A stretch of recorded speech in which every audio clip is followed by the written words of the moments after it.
Hey, what is going on, guys? And welcome back to another episode of Star Wars Galaxy of Heroes, where today we are talking about the Rancor Raid. Now, lately, the Rancor Raid has been a somewhat interesting event. Ever since Darth Vader got fixed a while ago, a lot of people started experimenting, and we got new characters such as Grand Admiral Thrawn, who can do insane things for both of the raids. However, today I just want to showcase two free-to-play characters that have been amazing for the Rancor Raid. For me personally, they are very attainable, and if you have a Darth Vader Zeta, I highly recommend trying this lineup if you've had a hard time doing well in the Rancor Raid ever since Darth Vader got his fix not too long ago. And those two characters that we are talking about today are Grand Tarkin and Magmatrooper. If you want to know the full Darth Vader strategy for the Rancor Raid, there is a card in the top right of the video. It will take you to a video where I go in depth on how to go about the Rancor Raid using a Darth Vader Zeta leadership.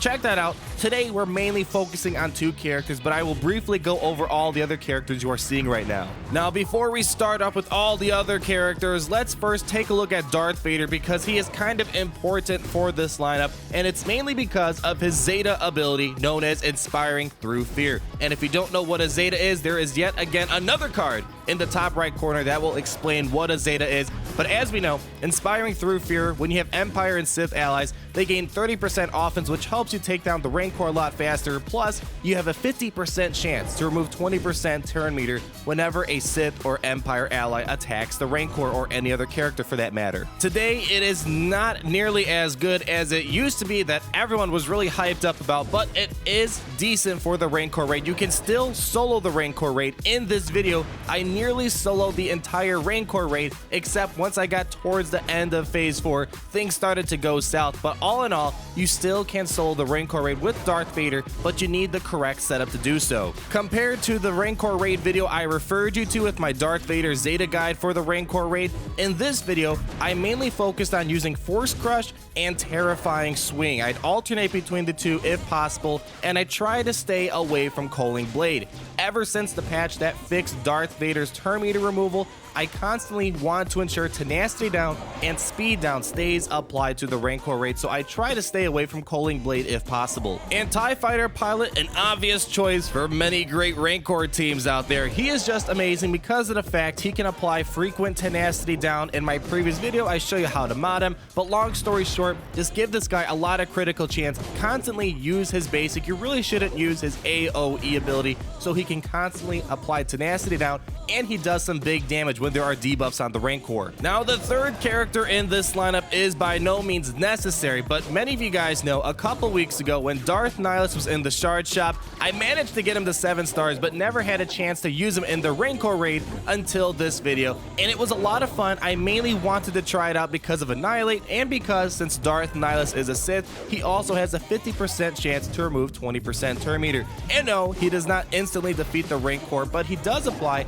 99,999 damage. But personally, I would have had a much easier time, in my opinion, if I had some other turn meter removal characters. Specifically, if I had Jyn Erso in this lineup, this would be a very easy solo. However, with Darth Nihilus, it was mainly fun to use Annihilate to replace my lack of using Coaling Blade, as I mentioned earlier. However, Darth Nihilus is a really fun character to use for the Rancor Raid, and he does work. He is a top contender for the Rancor Raid, but for a more successful and stable Rancor run, try some other character if you want to ensure you're always removing constant turn meter. Now, with all those characters out of the way, I want to go to the two centerpieces of this lineup, in my opinion, and those are Grand Moff Tarkin and Magmatrooper. I give them pretty much most of the credit for getting this far in the Rancor Raid. Let's first start off with Grand Moff Tarkin. I did an in-depth review on this guy, and overall, if you have not seen it, he's okay for Arena, not the best in my opinion after his rework, but for the Rancor Raid, I gave a small little blip in that video, but he is amazing for the Rancor Raid in particular. And this all is because of his ability, Ultimate Firepower. After the rework, he now has a 100% chance to remove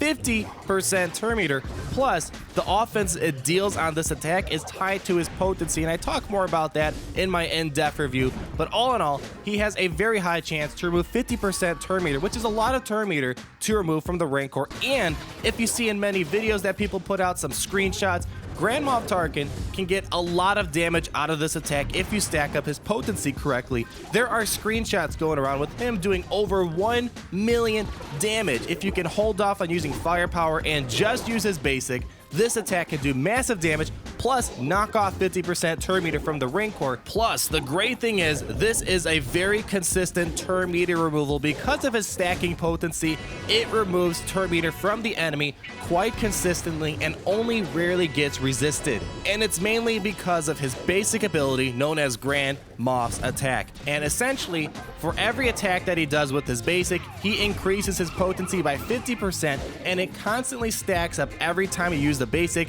and he flushes away all his potency once you unleash ultimate firepower. So seeing that ultimate firepower has a 4-turn cooldown, you are at least going to use Grand Moff's attack at least 2 times, which means you will increase your potency by 100%. Plus, when you consider his base potency of 33%, that is more than sufficient to knock off that 50% turn meter you are supposed to be guaranteed from ultimate firepower. The main strategy for Grand Moff Tarkin is to constantly use his basic all the time if possible, and only use ultimate firepower when the Gamorrean captain or the Rancor gets above 50% turn meter. This is why I recommend using another turn meter removal character such as Jyn Erso, because if you have characters like Jyn Erso and Magmatrooper doing all the turn meter removal, you can save ultimate firepower for emergency circumstances, and then when you unleash it, it will do devastating damage to the Rancor. But if you only use it every couple turns, it's not going to do as much damage, but it will be frequent turn meter removal, and it does work perfectly well as you see in this video. The last great thing about Grand Moff Tarkin is if you don't have good potency mods, you really don't need to give him potency mods of any sort, because of the fact you're using his basic at least 2 times. 100% plus potency just from his basic is more than enough to make sure that ultimate firepower works. And lastly, we have Magmatrooper. Now, I've used this character even before his rework, and he was a great character for the Rancor Raid before, and he still is an amazing character for the Rancor Raid. Very accessible, much more so than Jyn Erso, and he does a lot of work in a non-Darth Vader team, especially though with a Darth Vader Zeta team. And it all boils down to his one ability, and that is known as Thermal Imploder. It also has a 4-turn cooldown like ultimate firepower from Grand Moff Tarkin, and with this attack, it is guaranteed to remove 30% turn meter.